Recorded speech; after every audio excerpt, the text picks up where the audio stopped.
I must say, there is very little that this museum does not have. It is quite an impressive display. We're in the Presidential Gallery, and we are right next to what was really the first presidential plane. It was Franklin Roosevelt's Sacred Cow, named for his wife. No, I don't know where the name came from, but it was called the Sacred Cow. And from what the guys here told me, he used it one time. One time. And that was the trip to Yalta, I believe it was.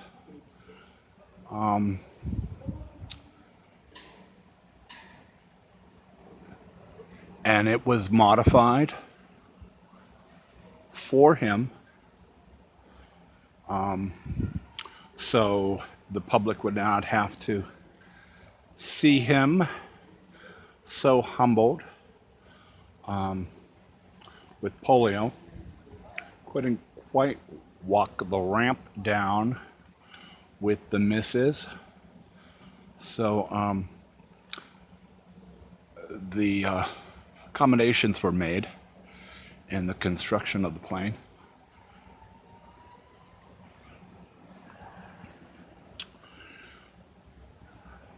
After the Sacred Cow and FDR, Truman had a different plane. You know, at that time it was not kind of well, a different president, a different plane. I'll do what I want. Truman came along, and he stayed a little bit longer in the White House, and he rode this plane, the old Independent. And this is Independence, so definitely Truman's plane. And you can see where he got his name from, the name of the plane from. The marvelous thing about this is all these planes are open to the public. They are all open to the public. You can go inside these. Okay? All of them are open to the public. And the museum, here's the kicker, is free of charge. Okay. This is the Independence from the man from Missouri.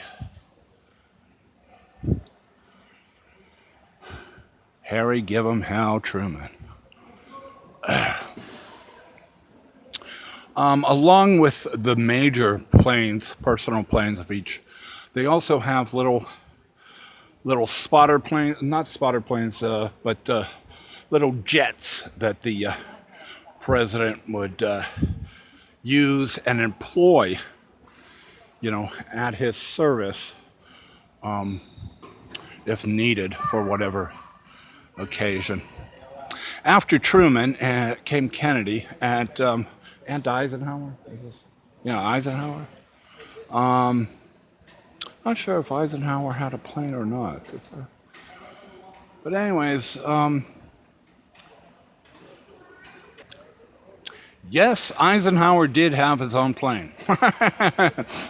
Okay, I've learned, and it was called the Columbine.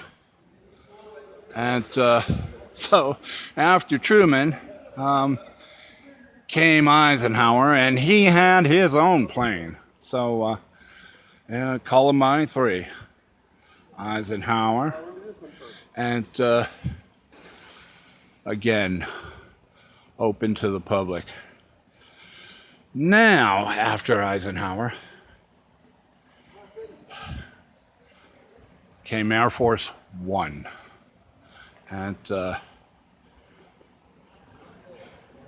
I don't know whose idea it was to Give a president one plane and all the presidents fly on the same plane. I don't know. But this Air Force One was begun, I believe, Kennedy, and all the way up through Clinton, I believe it was, until they changed planes. This is Air Force One, and this is literally an historic piece. Again, you can go inside. This is the plane that flew the body of the president, Kennedy, from Dallas. The insides there were modified to fit the casket in. This is the rear door where they brought the casket down, if you remember, and were my age. Well, no, actually you wouldn't remember if you were my age, but if you grew up in an Irish Catholic family, yes, this was CBS News coverage you saw every year on November 22nd. Bobby or Jackie escorting the casket down the ramp in the rear door. So there's a lot of history here, a lot of history in this plane itself. And this is Air Force One. And we are at the Air Force Museum outside of Dayton here.